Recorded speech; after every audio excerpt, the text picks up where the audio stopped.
Salut! On continue avec Tintin et on s'est arrêté ici. Demain matin, dès l'aube, nous nous remettrons en route. Il ne faut pas que ce scélérat nous échappe. Donc c'est quoi un scélérat? C'est probablement le mot le plus important de cette page. Un scélérat, une définition simple, c'est une personne malveillante, criminelle ou qui commet des actes immoraux. D'accord, je répète, une personne malveillante, criminelle ou qui commet des actes immoraux. D'accord? Donc une personne qui est malveillante, c'est le contraire de bienveillante. Une personne bienveillante, ça veut dire qu'elle a des bonnes intentions. Une personne malveillante, ça veut dire qu'elle a des mauvaises intentions. D'accord? Criminel, dans criminel, on a le mot crime. D'accord? Commettre un crime. Donc une personne malveillante, criminelle ou qui commet des actes. Qui commet des actes, c'est simplement qui fait des choses. Qui fait des choses immoral ou qui commet des actes immoraux. D'accord? Faire des choses immorales, ça veut dire qu'on fait des choses qui sont contre la morale, contre le bon sens. D'accord? Donc c'est très très négatif. Scélérat. Scélérat. Remarquez que nous on ne dit pas scélérat, on dit scélérat. Demain matin, dès l'aube, nous nous remettrons en route. Il ne faut pas que ce scélérat nous échappe. Demain matin, donc ça c'est le jour suivant durant la matinée, et c'est quoi dès l'aube? Dès l'aube, ça veut dire dès le moment où on commence à voir un peu le soleil. Donc ça veut dire tout simplement très tôt le matin. D'accord? Donc demain matin, très très tôt, nous nous remettrons en route. On va continuer notre progression. On va continuer notre voyage. Nous nous remettrons en route. On se remet sur la route. Nous nous remettrons en route. Il ne faut pas que ce scélérat nous échappe. Il ne faut pas que ce gangster, ok, que ce vilain gangster nous échappe. Je vous rappelle que s'échapper, ça veut dire qu'on parvient à fuir, d'accord? On a perdu de vue quelqu'un parce qu'il s'est échappé, d'accord? S'échapper. Et on voit que Tintin et Milou, enfin j'imagine que c'est Tintin qui l'a fait, ils ont fait un feu, d'accord? Donc probablement quelques petits morceaux de bois. Et là on voit les flammes et là on voit de la fumée noire. Il y a Milou à droite. Tintin peut-être est en train de se réchauffer les mains à l'aide du feu. Allez, on enchaîne. Là, on a un changement de point de vue. On est de retour, en fait, sur le territoire indien, dans le village, on pourrait dire, dans le village indien. On voit un tipi, un deuxième tipi, un troisième tipi, d'accord? Donc, il y a des tipis. On voit aussi que c'est plus ou moins le même moment de la journée, donc il fait nuit. Le ciel est très sombre et le gangster est également à côté d'un feu. Et le voilà qui parle, le gangster. Voilà bien ma veine. Il faut coûte que coûte retrouver cette hache de guerre, sinon Tintin sera ici demain et je devrais de nouveau prendre la fuite. Voilà bien ma veine, il faut coûte que coûte retrouver cette hache de guerre, sinon Tintin sera ici demain et je devrais de nouveau prendre la fuite. Alors, voilà bien ma veine. Déjà, littéralement une veine, d'accord? La veine, c'est ce qui est bleu là. Vous voyez mon bras? D'accord? Vous voyez probablement là, là je crois qu'on voit assez bien ma veine. C'est ce qui est bleu là. D'accord? C'est pour simplifier, pour parler très simplement, une veine c'est quoi? C'est un tube dans le corps qui transporte du sang. D'accord? Moi, là j'ai du sang qui coule et justement il coule dans mes veines. D'accord? Une veine. Une veine. Mais là, c'est pas le sens de ce qui transporte le sang. D'accord? Sang, juste, c'est S-A-N-G, le sang. D'accord? Si je me coupe, là, il va y avoir du rouge, et c'est ce qu'on appelle le sang. D'accord? Donc là, c'est pas la veine dans le sens de ce qui transporte du sang, mais c'est avoir de la veine. Alors, c'est quoi avoir de la veine? C'est avoir de la chance. Oh, j'ai eu de la veine, j'ai eu de la chance. D'accord? Avoir de la veine, avoir de la chance. Mais là, c'est un peu...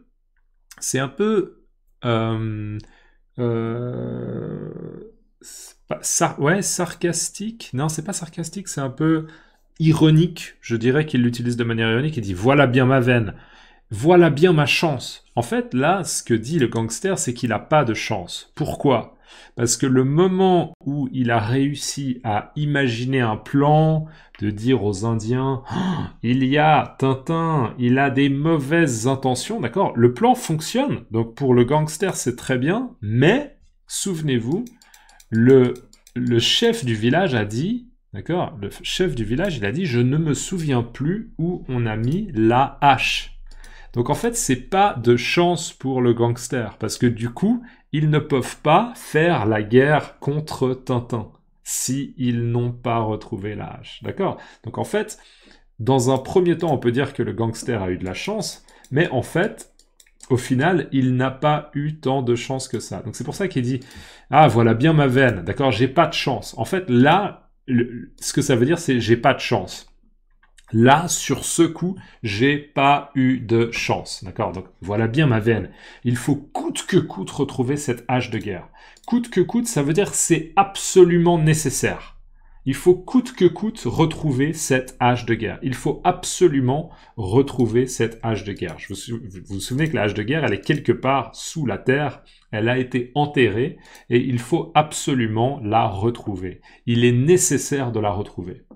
Sinon, d'accord, dans le cas opposé, si ils ne parviennent pas à retrouver la hache de guerre, d'accord, sinon, Tintin sera ici demain, donc Tintin, il va arriver au village des Indiens, et je devrais de nouveau prendre la fuite. Et le gangster va à nouveau devoir s'échapper, d'accord, prendre la fuite. Parce que les Indiens ne seront pas prêts à attaquer Tintin. Voilà. Voilà bien ma veine. Il faut coûte que coûte retrouver cette hache de guerre. Sinon, Tintin sera ici demain et je devrais de nouveau prendre la fuite. Alors, vignette suivante, on voit justement que le soleil est en train de se lever. On voit cette lumière un peu orangée, comme ça, orangée, un peu de couleur un peu orange, comme ça, orangée. Donc, très probablement, c'est l'aube. D'accord? C'est très tôt le matin. Dès l'aube, on se souvient, hein, demain matin, dès l'aube, nous nous remettrons en route. Donc là, probablement, c'est l'aube et, en effet, Tintin et Milou vont se remettre en route. On voit que Tintin est en train de bâiller, d'accord? Peut-être révision, si vous avez déjà vu ce mot dans la playlist, enfin dans la liste de lecture One Word Input, mais bâiller, c'est ça. Ok, bâiller, ce qu'on appelle bâiller. Et on voit aussi peut-être qu'il s'étire, d'accord? Des fois, le matin, on a envie de s'étirer.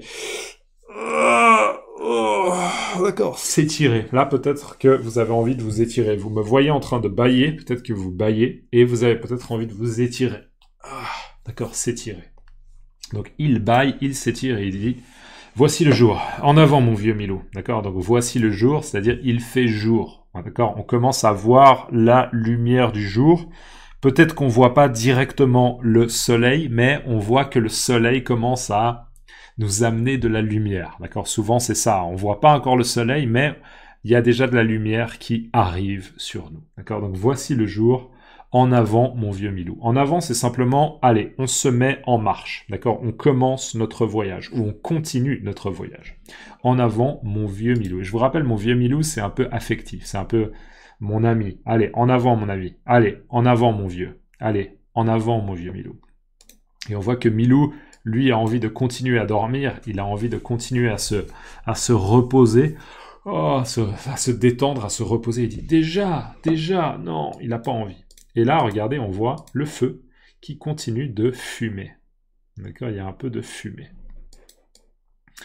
Alors, vignette suivante, on enchaîne, et là, on a le gangster sur la gauche qui dit « Eh bien, eh bien, eh bien !»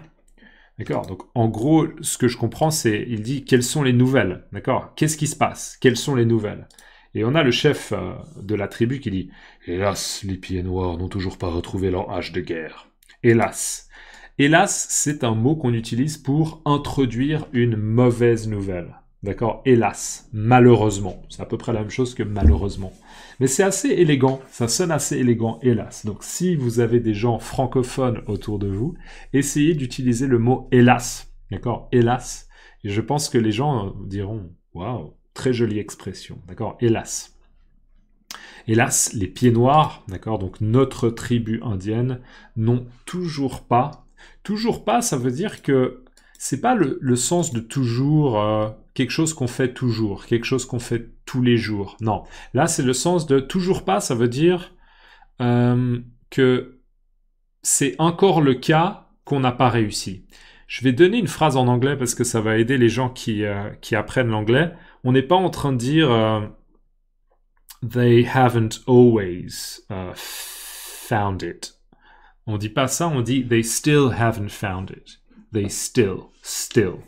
Donc là, le toujours, c'est vraiment la traduction pas de always, mais de still. Still plus négation. We haven't found it yet. Right. We still haven't found it. We still haven't found it. We haven't found it yet. Right.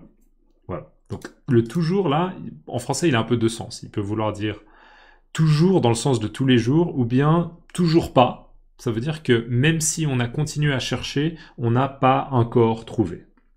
Donc les pieds noirs n'ont toujours pas retrouvé leur hache de guerre. Et donc ce qu'on comprend, c'est que visiblement, ils ne vont pas attaquer Tintin si ils n'ont pas retrouvé la hache de guerre.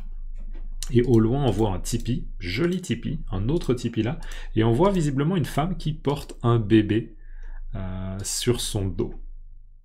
Et voilà, on arrive à 10 minutes, donc on va s'arrêter ici. Dans les commentaires, s'il vous plaît, mettez-moi un mot pour que je révise, et c'est un beau mot, ce sera une veine. Comment on dit une veine? C'est-à-dire vraiment ce petit...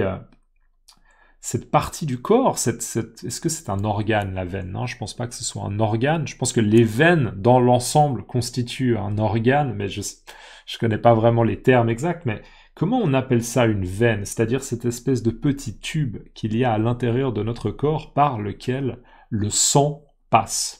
D'accord? Comment on appelle une veine dans votre langue? Ça m'intéresse. Donc, si vous pouvez mettre dans les commentaires d'abord le mot veine, comme ça, moi, je me souviens que ça veut dire veine, d'accord? Vous mettez veine, et ensuite, dans votre langue, vous mettez comment on dit veine, d'accord? Ça, c'est génial.